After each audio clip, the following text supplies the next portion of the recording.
Hi everyone, this is Ida of Created to Create. Welcome back to my channel. I'm messing around with the light right now, guys, because it's very cloudy here today. It's actually raining here in Florida.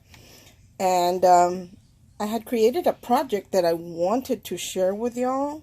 If I can figure out the best angle for the lighting. Let's see. Not sure I can do it.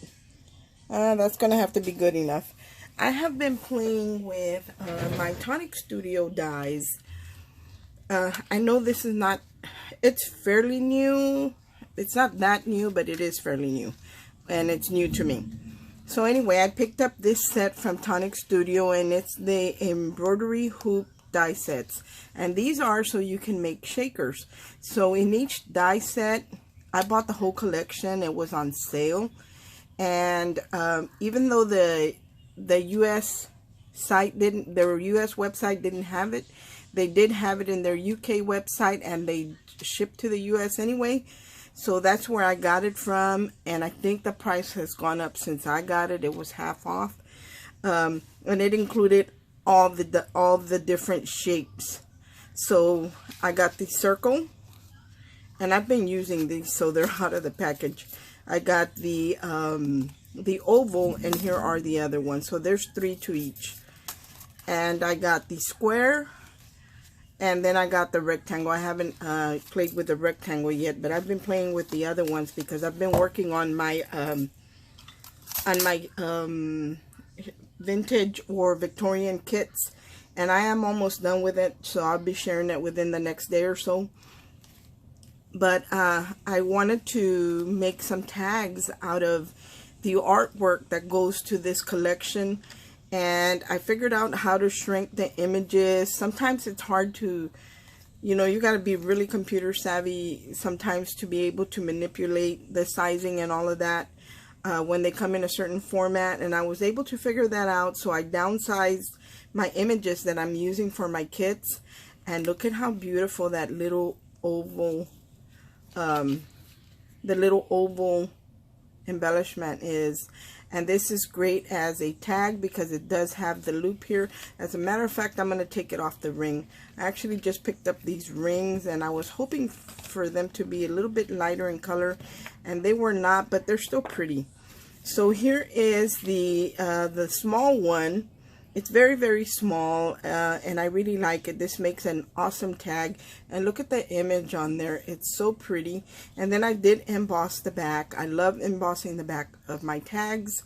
This is a 3D embossing folder by Tim Holtz that I used here. To me, Tim Holtz is the best at 3D embossing folders. And I used 2 of them, and I will share with you what they look like. I use this one,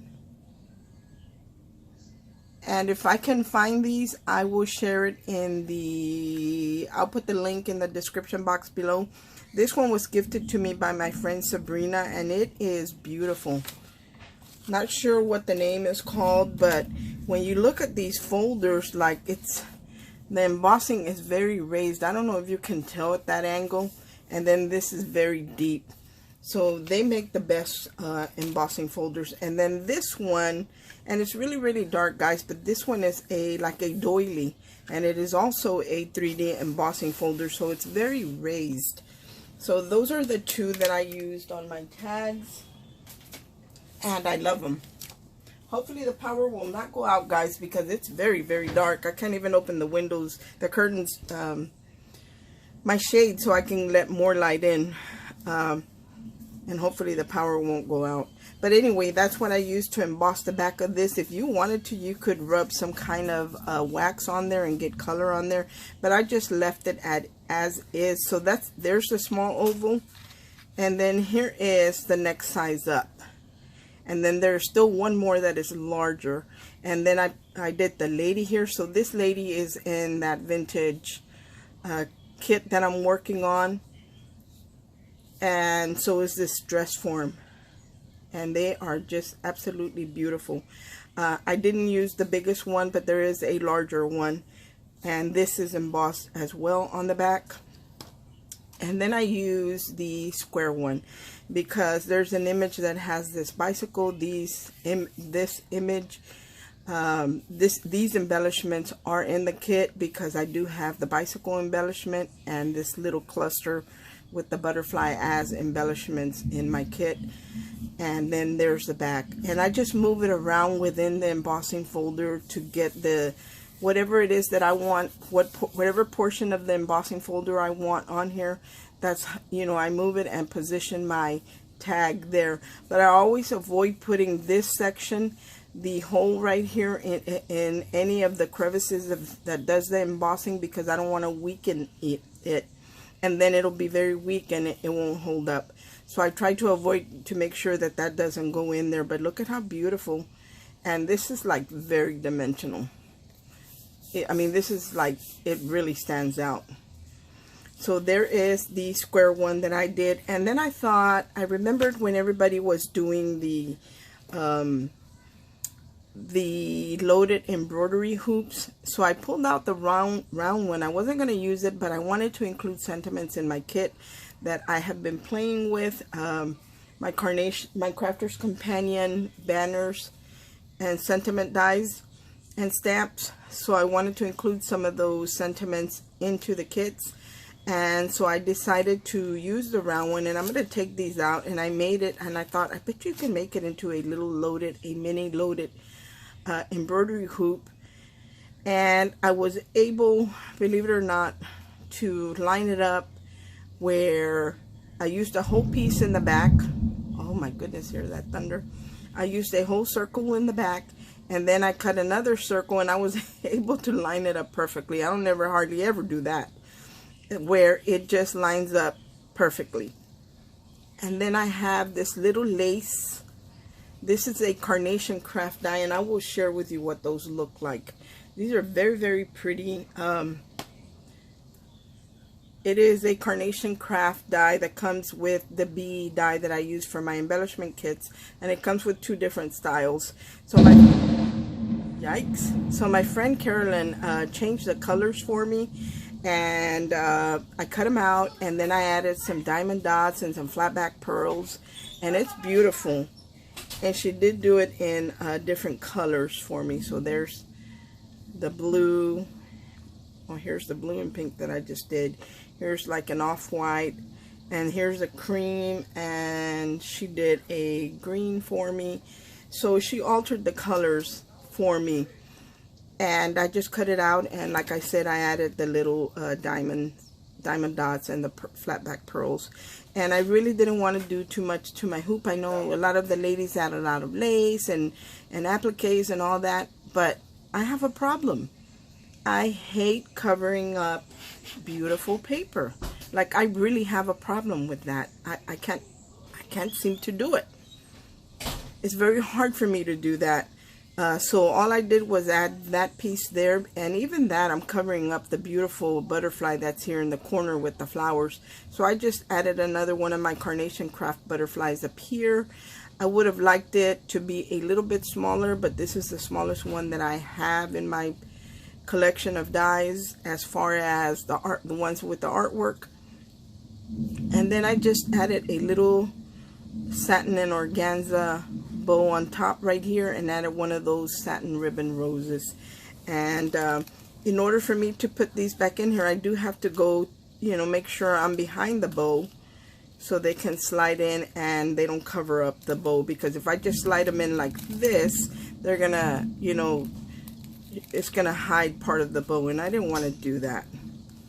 So I decided to just slide it in from the behind the bow, and that way it looks really, really pretty.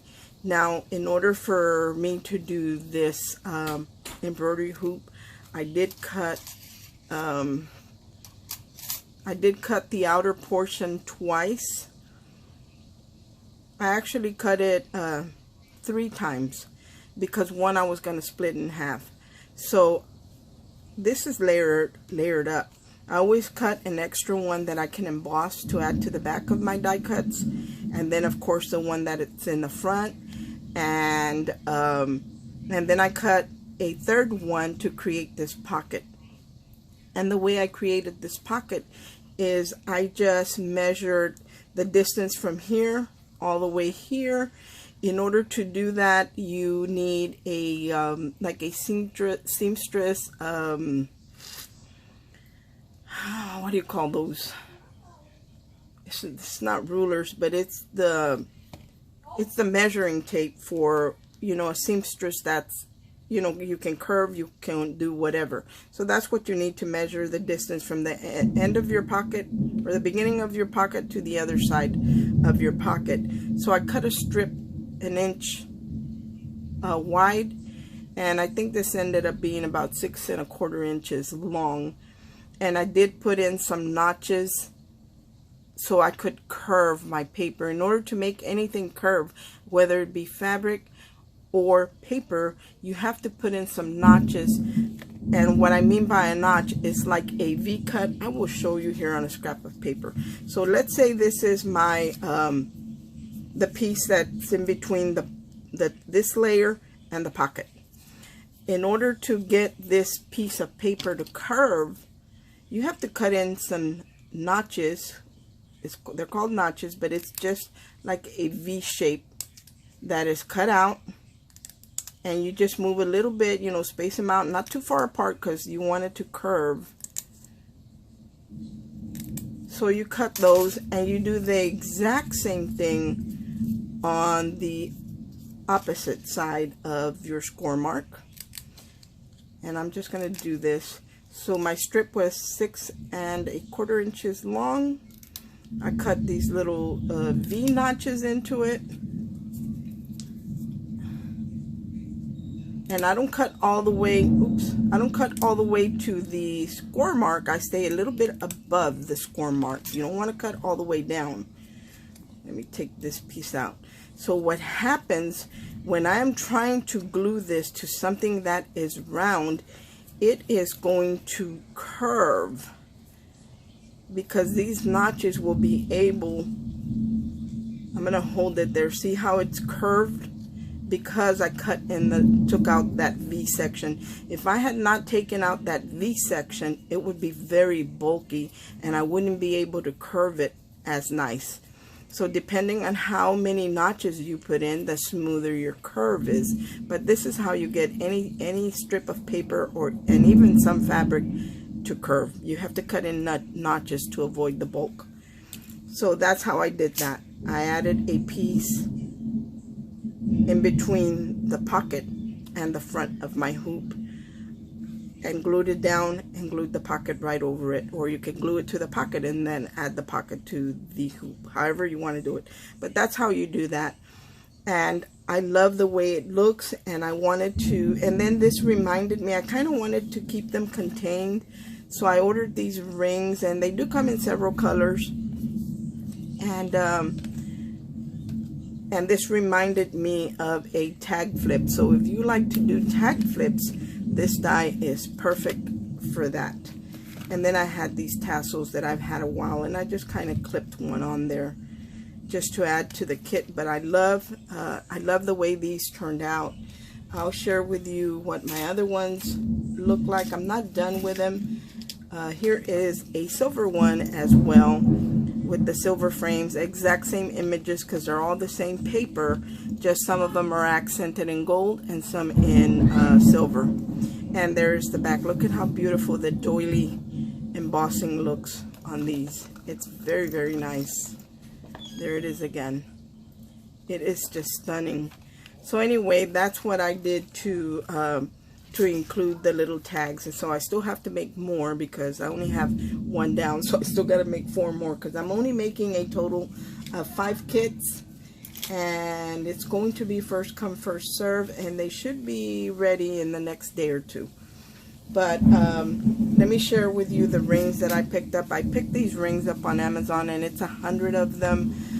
I think I paid like $17 or something like that, but you do get 100, and it's in a variety of colors, because I have one that's a lavender, I have pink, I have a blue set.